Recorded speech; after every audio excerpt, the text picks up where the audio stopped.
अस्सलाम वालेकुम गाइस। आज हम लोग असाइनमेंट बनाना और रिपोर्ट बनाना दोनों चीज़ें सीखेंगे एमएस वर्ड में। एमएस वर्ड में ये सारी चीज़ें किस तरीके से हमारे होती हैं तो वो हम बनाना सीखेंगे कि प्रॉपर असाइनमेंट और प्रॉपर चीज़ों को कैसे अलाइन किया जाता है। तो फर्स्ट ऑफ ऑल आप लोगों को मैं ये बता दूं कि हमारा ये एमएस वर्ड एक प्लेटफॉर्म आप लोगों का ओपन हो चुका है। और यहाँ पे आप लोगों ने देखा होगा कि ये इसके कुछ रूलर यहाँ पे ओपन है इसके लिंक के लिए। तो ये अगर किसी के ओपन ना हो तो यहाँ व्यू में जाकर आप लोग रूलर्स को यहाँ पे ऑन कर सकते हैं। उसके बाद होम में आकर आप लोगों को अपनी असाइनमेंट के टॉपिक्स वगैरह किस तरीके से यहाँ पे रखने हैं।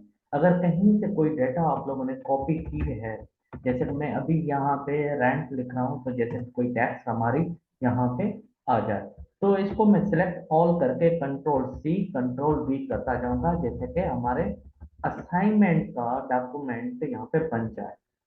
बहुत सारी चीजें मैंने यहाँ पे मेंशन कर दी है। तो अब जैसे कि कंटेंट तो मुझे मिल गया, अब कंटेंट को मैं किस तरीके से सेट करूंगा कि किस तरीके से इसकी स्टाइलिंग आ जाए और किस तरीके से इसको मैं फर्दर अपनी रिप्रेजेंट करूं चीजों को।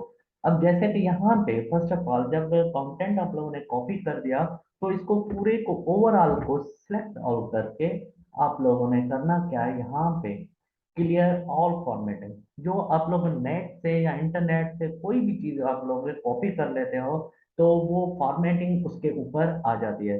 तो आप लोगों को क्लियर ऑल फॉर्मेटिंग करनी है। जैसे कि इसके ऊपर जो भी फॉर्मेटिंग पहले से हो तो वो पहले से ही इसको बाद में इसको रिमूव कर दे और आपको सिंपल कंटेंट यहाँ पे दिखा दे। अब आप लोगों को करना क्या है कि यहाँ पे अगर यहाँ पे फॉन्ट का स्टाइल है, जो अक्सर आप लोगों का फॉन्ट का स्टाइल हम लोग टाइम्स न्यू रोमन यूज करते हैं। टाइम्स न्यू रोमन के बाद आप लोगों को हर असाइनमेंट में एक चीज हमेशा ये याद रखें, जब भी हम लोग कोई भी असाइनमेंट बनाते हैं तो असाइनमेंट में हमें पूछा जाता है कि आप लोगों के असाइनमेंट में फॉन्ट स्टाइल और फॉन्ट की साइज कितनी होनी चाहिए। तो नॉर्मली फॉन्ट का जो स्टाइल होता है तो टाइम्स न्यू रोमन है। उसके बाद आप लोगों के साइज साइज हम लोग 12 यूज करते हैं। स्टैंडर्डाइज जो हमारी साइज है थिंक 12 है। अब 12 साइज मैंने यहाँ पे यूज की हुई है। अब बात ये आती है कि मुझे हेडिंग्स वगैरह बनानी है। तो हेडिंग्स वगैरह मुझे बनाने के लिए उसकी साइज कितनी होनी चाहिए, तो उसकी भी आप लोगों ने हेडिंग की साइज भी सेम ही रखेंगे।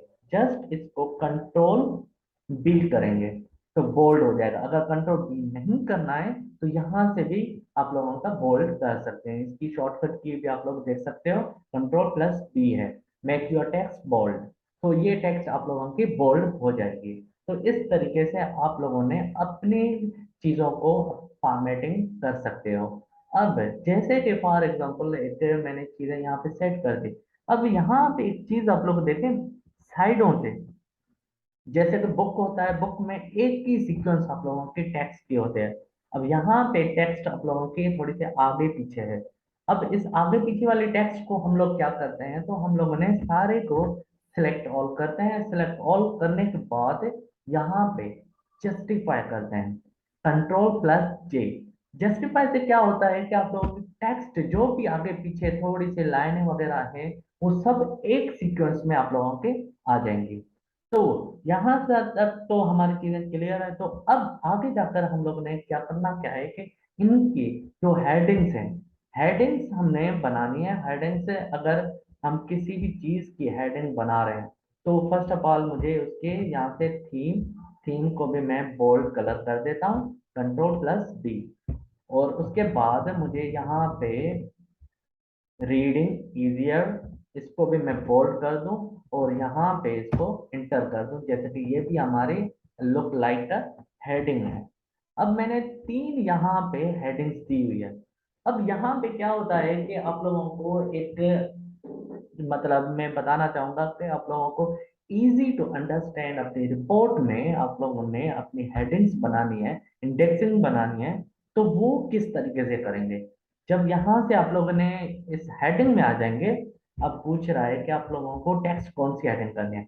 मैं जी ये वीडियो वाली करनी है, इसको सिलेक्ट कर लिया। सिलेक्ट करने के बाद यहाँ पे हेडिंग है। अब आप चाहते हो कि अब इसमें यार जो भी आप लोगों की फॉर्मेटिंग आई है वो इतनी अच्छी नहीं है, या आपकी जो डिजायर्ड है वो उसके हिसाब से नहीं है, तो इसको राइट क्लिक करेंगे आप लोग, मॉडिफाई आ जाएगा। मॉडिफाई में आप लोगों को इसकी हेडिंग का नाम भी दे सकते हो, या आप लोगों ने अपनी जो भी आप लोगों को करना चाहें तो वो आप लोग इसमें सेटिंग कर सकते हो। मगर मैं कुछ भी और चीज इसमें हेडिंग वन ही है, मैं हेडिंग वन ही रखूंगा। उसके बाद मैं इसको न्यू टाइम्स रोमन कर दूंगा, और इसकी साइज मैं नॉर्मल 12 कर दूंगा। इसको कलर मैंने यहाँ से हटा देना है और इसको बोल्ड ही रखना है। अब यहाँ से अब ये सेंटर पे आना चाहिए, कहाँ पे आना चाहिए, ये आप लोगों की अपनी मर्जी है। अब यहाँ तक के सारी चीजें क्लियर है तो मैं ये करूंगा इसको ओके। अब ये एक चीज हमारी सेटिंग हो गई इसकी। तो अब करना क्या है कि इसकी कोई मुझे क्या, जो भी है, जैसे कि मैंने एक हेडिंग सेट कर दी है, तो इस हेडिंग को मैं फॉर्मेट पेंटर से, अब देखें बार बार मुझे दूसरी चीजों पे भी हेडिंग ऐसे नहीं करनी जहाँ बार बार मॉडिफाई करूँ या इस तरीके से करूँ। तो मैं ये क्या करूंगा कि सेम हेडिंग का फॉर्मेट फॉर्मेट पेंटर में आ जाऊंगा, और यहाँ से इसको इसके ऊपर घुमा दूंगा। सेम इजीली आप लोगों को फिर से इसको इस तरीके से घुमाना है। तो ये आप लोगों की हेडिंग्स बन जाएंगी। अब एक चीज यहाँ पे, एक चीज ये आ रही है कि अब मुझे यहाँ पे देखना है कि वीडियो को बोल्ड कलर नहीं हुआ, बोल्ड मतलब टेक्स्ट थिकनेस इसकी नहीं बढ़ी। तो इसको वापस मॉडिफाई में आना है, मॉडिफाई में आकर इसको बोल्ड हमें रखना है। जैसे कि न्यू फॉन्ट आप लोगों के इस तरीके से बोल्ड को मैंने क्लिक कर दिया और ये बोल्ड हो गए। ये क्यों नहीं हुआ, इसको मैं यहाँ पे इस चीज को सेम आप लोगों के फॉर्मेट पेंटर में आऊंगा और इसको भी सेम यूज कर दूंगा बोल्ड। ये आप लोगों की टेक्स्ट जो भी है वो बोल्ड हो गई। अब दूसरी ये चीज है कि इसको मैंने क्या करना है कि इसकी मुझे इंडेक्सिंग बनानी है। तो इंडेक्सिंग किस तरीके से मैं बनाऊंगा, यहाँ पे आप लोगों ने जाना है, जैसे कि मुझे रेफरेंसेस में जाना हूँ, मैं रेफरेंसेस में मुझे पता चलेगा कि इंडेक्सिंग पेज पे मुझे आना है। तो इंडेक्स रेफरेंसिंग को मैंने क्लिक किया हुआ है क्योंकि थोड़ा सा ये लोड लेगा। अब यहाँ पे करना क्या है कि आप लोगों को सेम इसी तरीके से आप लोगों को टेबल ऑफ कंटेंट में आते हैं। टेबल ऑफ कंटेंट में डिफरेंट आप लोगों के स्टाइल्स टेबल ऑफ कंटेंट के पड़े हुए हैं। तो इसको आप लोगों ने क्लिक करना है, क्लिक करने के बाद आप लोगों को देखना है कि यहाँ पे आप लोगों के टेबल ऑफ कंटेंट बने हुए हैं। अब खुद ब खुद पेज नंबर भी उसके आ गए, हर एक चीज यहाँ पे सेट हो गई। अब ये चीज बीच में आई हुई है, तो अब जहाँ पे कर्सर था उसी जगह पे आई। मैंने इसको यहाँ से अनडू किया, कंट्रोल प्लस जेड, अनडू करके मैंने यहाँ पे कर्सर को आप लोगों ने ऊपर रखना है। यहाँ पे इस जगह पे मुझे कर्सर को रखना है, जैसे कि मुझे यहाँ पे टेबल ऑफ कंटेंट रखना है। जैसे कि मैंने इसको यहाँ पे रख दिया। रखने के बाद मैं जहाँ जहाँ पे भी खुद ब खुद जो भी चीजें मैं करता जाऊंगा, जैसे कि मैंने यहाँ पे इसको, और इस जगह पे मैंने और हेडिंग्स बनानी है। अब ये देखें आपके मैं हेडिंग्स बना रहा हूँ, जस्ट जो भी है मैंने ये हेडिंग्स बना दी। मैंने ये रीडिंग इजियर में आकर मैंने इसको फिर से होम में जाकर फॉर्मेट पेंटर में, जैसे कि मैं आप लोगों को दिखा सकूं कि ये चीज आप लोगों की किस तरीके से बनती जा रही है फॉर्मेट पेंटर में। सेम इसी तरीके से मुझे यहाँ पे फॉर्मेट पेंटर, और इसी तरीके से लास्ट वाले को भी मुझे फॉर्मेट पेंटर यूज करना है, जैसे आप लोगों को मैं दिखा सकूं कि इसके टेबल ऑफ कंटेंट कैसे बन रहा है। अब ये टेबल ऑफ कंटेंट है। अब इसको मैंने क्लिक किया, इसको अपडेट करूंगा। अपडेट करने के बाद आप लोगों के इंटायर टेबल, जो भी टेबल है उसमें खुद ब खुद अपडेट आ जाए।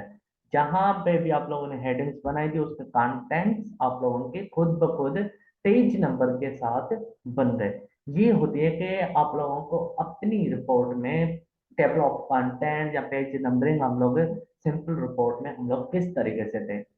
सो आज की वीडियो में आप लोगों ने सीखा कि हम लोगों ने अपनी रिपोर्ट के कंटेंट्स वगैरह टेबल ऑफ इंडेक्स हम लोग किस तरीके से बनाते हैं। सो नेक्स्ट वीडियो में हम फर्दर चीजें सीखेंगे। तो तब तक के लिए अल्लाह हाफिज।